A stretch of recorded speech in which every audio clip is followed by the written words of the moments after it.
everyone. My name is Daniel Carter. And I am the only one alive to tell you what happened in Grimwood Forest.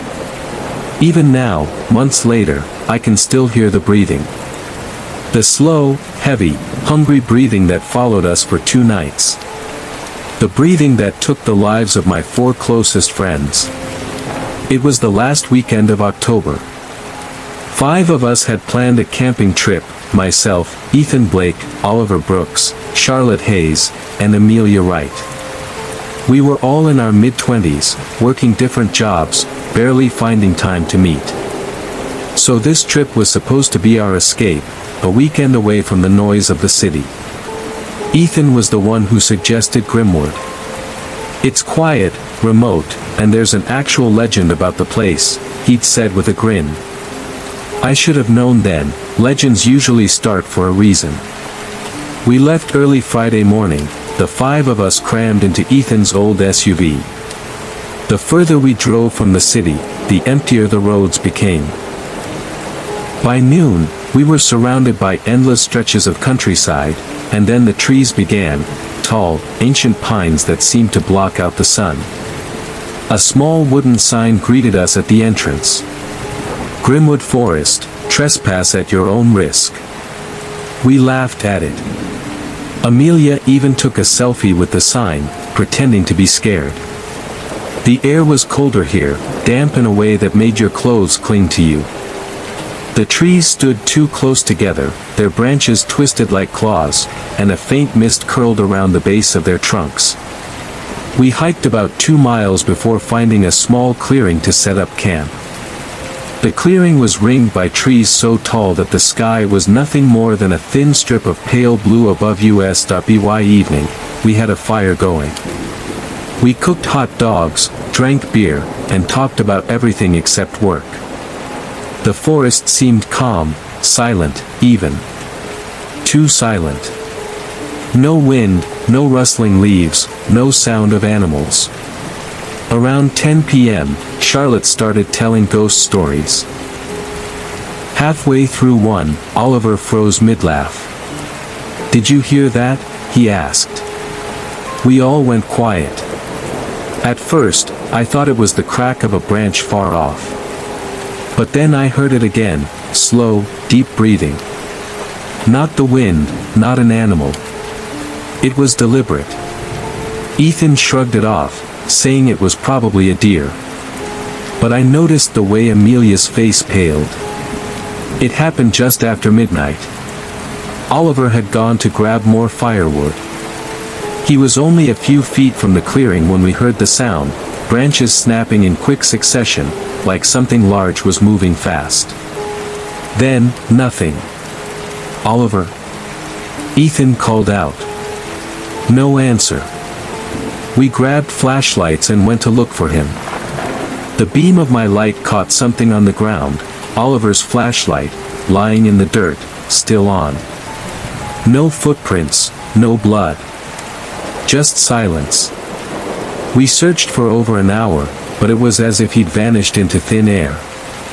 Eventually, we decided to wait until morning. But none of us really slept. At dawn, the fog was thick, so thick we could barely see the trees 10 feet away. That's when Charlotte saw it. She let out a sharp gasp and pointed. Through the mist, something was moving. Tall. Broad. Its outline was wrong, too long in the arms, too narrow in the torso. And then I saw its eyes. Faintly glowing, reddish, watching us. When I blinked, it was gone. We debated leaving immediately, but Ethan insisted Oliver might still be alive. Amelia agreed. So, against my better judgment, we stayed. That night, the breathing came back. Closer. We sat huddled by the fire, weapons in hand, Ethan with a hatchet, me with a camping knife. Suddenly, something moved behind Ethan. I barely had time to shout before a massive, black shape lunged from the shadows. There was a blur of claws, a scream, and Ethan was gone, dragged into the darkness so fast the firelight couldn't catch it. We ran after him, but the sound of his screams faded quickly, replaced by the same wet crunching noise I'd heard in my nightmares. By morning, only 3 of us were left. Amelia was shaking uncontrollably, muttering that the forest was alive and it could hear our thoughts. She refused to leave the camp. Said if we stayed still, the forest would let us go. Charlotte and I tried to reason with her, but she just sat by the fire, staring into the mist. Then the shadow came again. This time, it didn't bother hiding. It stepped into the clearing, and I finally saw it. Its skin was bark-like, black and cracked, its mouth impossibly wide with rows of jagged teeth. It had no nose, just deep, hollow pits above its eyes. Before I could move, it reached for Amelia, its claws curling around her head. She didn't even scream as it lifted her into the air and dragged her back into the fog. Charlotte and I didn't stop running. The forest seemed endless, the trees shifting, trapping us inside. Every path led us back to the same clearing, until finally, by some miracle, we found a dirt trail. We ran down it for what felt like hours, the sound of heavy footsteps behind us. I didn't dare look back, but I could hear the thing breathing. Then Charlotte tripped. I turned to help her, but she screamed at me to run. I hesitated for a second too long, long enough to see the claws wrap around her waist and yank her into the shadows. Her scream echoed until it was swallowed by the forest. I don't remember much after that. Just running until my lungs burned, stumbling out into the open road as the sun began to rise. A passing truck driver found me and took me to the nearest town. I told the police what happened, but they found nothing, no signs of struggle, no tracks, no bodies.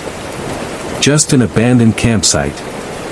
They told me Grimwood was over 100 years old, untouched for decades. The locals believe the forest feeds on those who enter, their bodies becoming part of the land itself. I believe them now. Even now, I can still hear the breathing when I'm alone at night. Slow. Patient. Waiting. And I know one day, it will come for me too.